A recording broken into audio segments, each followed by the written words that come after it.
Good day, everyone. Today in our wintry wonderland, isn't it lovely seeing the sea fall on the snow? Today we are going to do a fun Christmas project. We're taking our darling little fox ornament that we got at Country Garden the other day, and we're going to be making a fairy garden animal-themed terrarium with a Christmas twist. So I think it should be fun.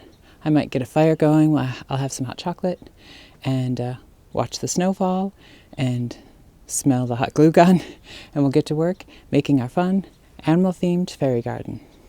All right, let's get started with today. I know this isn't the best lighting because it's backlit, but I kind of wanted to set it up in front of the beautiful snowfall outside. But this is our collection of things we're going to be using to make our animal-themed fairy terrarium. This is the terrarium, which I love this piece. I think I just got it at Michael's a few years ago, but I love the galvanized, the intricate flowers. And then of course we have our darling little fox, who's the main character, and I'm going to sneak in some dollhouse furniture, and then soil and a plastic container to hold the plants. Oh, and I have the plants, but I didn't want to set them in front of the window because I have the door open.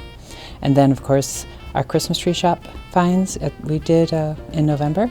We have the little topiaries and our light up tree with the cardinals.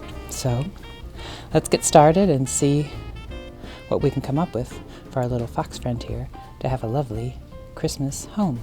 So to start our terrarium, these are my seed starting trays. So I'm going to take this and I'll be adding holes to the bottom. I'm going to add soil. And these are good because this is going to be in a little bit more of a shaded area. It will get some sun and it will need moisture. And this coleus will like just some sun, still more sun inside with moisture. And of course this little fern will like more moisture as well. So that's why the closed system of the terrarium will be nice. I love coleus in general in the garden. So the fact that this company, which Fairy Flowers, makes different varieties of coleus. So if you remember on my video where we went to Country Garden, this was the one I picked out to use for our terrarium to kind of match our little orange fox, which is what I was thinking the colors would go together. But I love the way they describe the things on this. And I guess each fairy, they give a fairy a name and then they associate it with a coleus. But I thought this was funny. Brady tends to be a quiet little elf, but his purple and red concoction speaks volumes for himself. And then there's a little story in the background. This adaptable plant is a perfect fit for young Brady's active imagination. He often dreams he is an explorer, tackling the jungle as he climbs his handsome tree. Sometimes he's an artist as he sculpts his tiny creations to form an attractive mound. Other days he fancies himself a prince as he relaxes under the shade of his miniature coleus, brightly colored leaves. And let me show you how cute it looks with the fox. So see how the colors tie together? That's what I was thinking. I just like that. I thought the similarities were really cute. Okay, so and I'm just going to be using some moss to cover it up. And then I'm just going to put holes in here, and then I'm going to put soil in, and then we'll plant it up. All right, so here I have us set up so you can see. This is not where the terrarium is going to stay, but it is where I'm setting it up because it's where I can get the most light. Now I have this this is from, I think I got it at Michael's. It's for dollhouses, and it's just a little picket fence with Christmas greens on, and it's flexible. And I'm going to be placing it around the outside of my container, like this. But if you don't have this, what I thought would be really sweet and what I actually considered doing was you could find your favorite wrapping paper and wrap this plastic container, even if you're using a Tupperware or anything like that, and wrap that in something cute. You could wrap it to look like it's grass or anything, but it's going to be setting down in here like this. And then I'm going to put moss on. I'm going to have the picket fence and then some of our other things, as well as the little battery operated tree that we bought at Christmas tree shops for its little wintry Christmas dream. All right, so let me set that up and then we will continue on.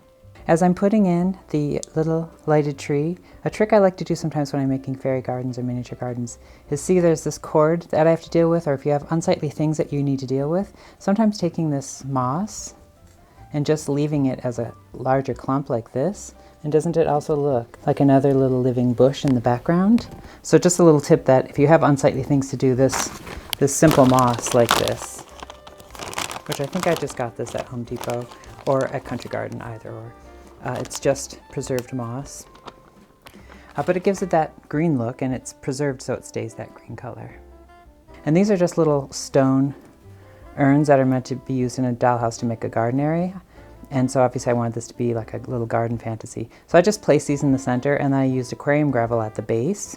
And then even though you can see the black container under here, I could have spray painted this green, or I could have put wrapping paper on it even though I did put this. But I'm actually okay with the black just because I think I'm going to be putting our sweet little fellow up front. So I've added the real coleus, and then I've added the fern, and then we've added our sweet little light up tree. And then now the fun begins, where we really get to decorate it and place things around. So let's start adding some fun things.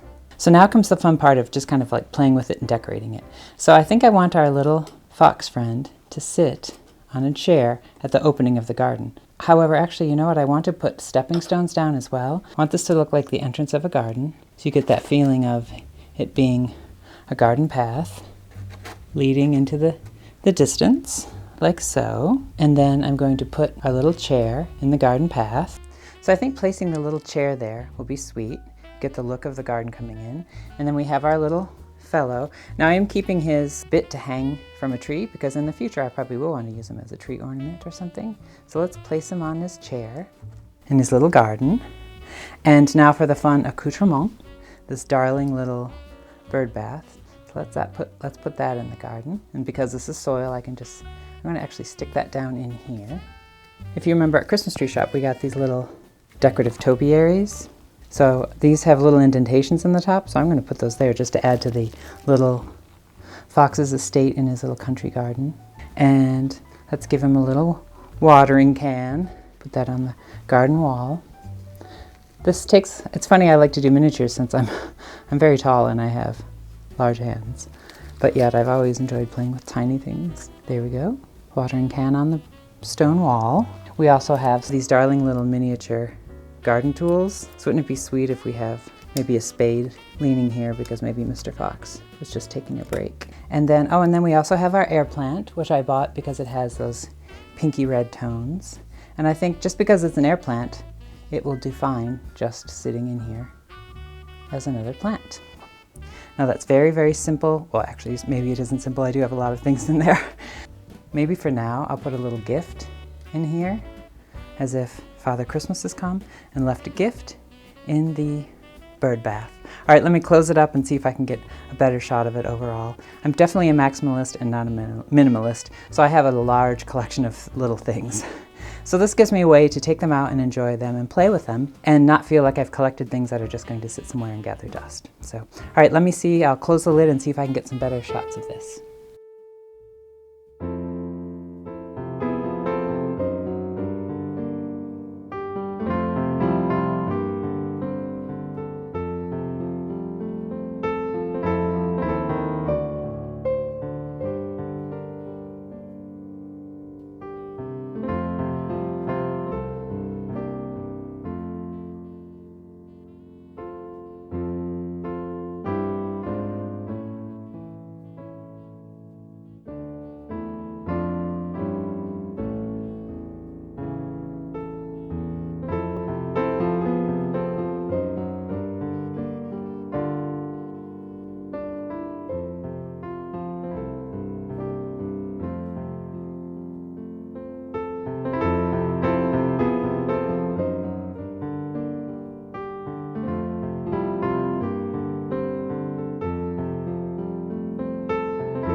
So I think I'm going to close today with introducing you to my new little friend here.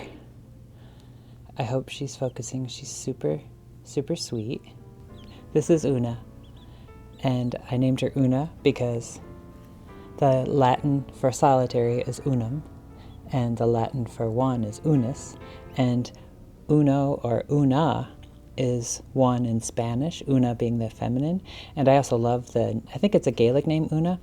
So the reason she's named that is because I put some of my quail chick eggs in the incubator to hatch, and I think through user error I had set something wrong. None of them hatch except for this one solitary quail. So this poor darling little quail is all alone. She has no other quail babies to play with. So because of that, she's become very attached to me. She's only about 5 days old. So I think she, rather than living with the other quail, if she remains really friendly with me, which she is been doing, she may just remain my little friend. Of course, I'm naming her a she because I'm hoping she turns out to be a female and not a rooster, because it would be nice to have another little chick that can lay eggs. But look how adorable she is. And since I'm doing a cottagecore terrarium today, I just had to share our sweet little Oona. Come on, Oona. See if I can get her to sit on the chair. She's still really young. How adorable is she? She wants to go in there. So I'm probably going to make a fun little habitat for her maybe, and she may remain a house pet. We'll see. But I just thought I would close today's fun miniature fairy garden, animal themed, with a live animal who is a darling, sweet little Oona. And yeah, that's my new friend. So I hope you enjoyed today's video. I hope you enjoyed today's video, and I hope you feel encouraged to try to do a fairy garden in your own version in some way. And remember, stay creative, says Oona. All right, thank you. I'll see you next time. Remember, stay creative.